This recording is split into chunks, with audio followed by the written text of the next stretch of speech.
খবর 7 দিন আত্মঘাতীর মতো মানসিক ব্যাধিকে কোনোভাবেই প্রশ্রয় দেয় না, কিন্তু খবরের স্বার্থে এই খবরটি করবার জন্য প্রতিটি দর্শকদের কাছে আমরা ক্ষমা প্রার্থী।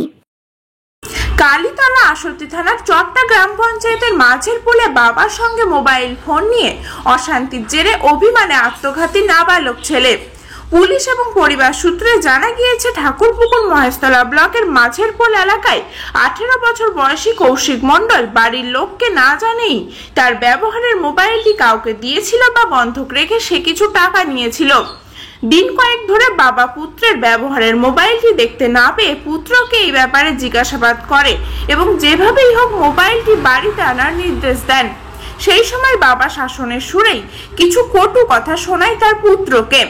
আত্মীয়দের দাবি, সম্ভবত তাতেই কৌশিক অভিমানে বাড়ির কিছুটা দূরে থাকা আম গাছে ফাঁসি লাগিয়ে আত্মঘাতী হয়। বাবাটার মধ্যে যত এমনি কথাকাটি হয়েছিল, তারপর ওই মোবাইল নিয়ে একটু সমস্যা হয়েছিল, মোবাইলটা কাকে দিয়ে দিয়েছে, সেই জন্য বাবা বলেছে যে মোবাইলটা কাকে দিলে, মোবাইলটা নিয়ে যদি বন্ধ করে দিস তো ছাড়িয়ে এনে নেব, এরকম বলেছে। বলার পরে একটু অশান্তির মধ্যে, কিন্তু কালকে দুপুরে এসে খাওয়া দাওয়া করেছে, তারপরে রাত্রে একসঙ্গে সব বসে খাওয়া দাওয়াও করেছে। তার মধ্যে এরা শুয়ে পড়েছে, আর ওই তখন 10টা সাড়ে 10টা হবে তো, 10:30 11টা, তখন আর ওই গাছে গিয়ে ওখানে গাছের মধ্যে দিয়েছে। হ্যাঁ, গাছের মধ্যে। কি করে ছেলেটার কোনো প্রেম ভালোবাসা কিছু বোঝা যায়? পারিবারিক মানে পারিবারিক, তাছাড়া অন্য। ছেলেটার নাম কৌশিক মণ্ডল। বয়স কেমন হবে? 18 বছর। আপনার নাম? আমার নাম বিমল চন্দ্র সর্দার। এই জায়গাটার নাম চট্টা কালীতলা। গতকাল রাতে পরিবারের সকলের সাথেই খাওয়া দাওয়া সেরে কৌশিক তার ঘরে শুতে চলে যায়, কিন্তু সকাল হতে তার কোনো খোঁজ পাওয়া না গেলে প্রথমে বাড়ির লোক ভেবেছিল হয়তো রাগে কোথাও বেরিয়ে গিয়েছে, কিন্তু বেশ খানিকক্ষণ বাদে খোঁজাখুঁজি করেও তার সন্ধান পাওয়া যায়নি। বেলা বাড়লে দেখা যায় বাড়ির কিছুটা দূরে বাগানের আম গাছে ফাঁস লাগিয়ে ঝুলে আছে কৌশিক।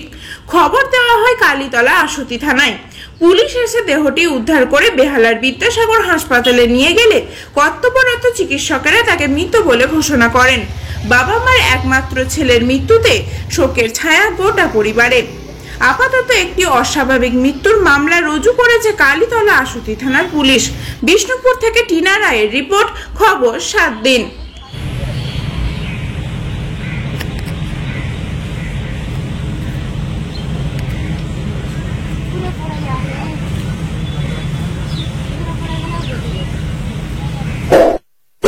এমনই তাজা ও গুরুত্বপূর্ণ খবর পেতে খবর 7 দিন চ্যানেলটি সাবস্ক্রাইব করুন এবং নোটিফিকেশন পেতে বেল আইকনটি টিপুন।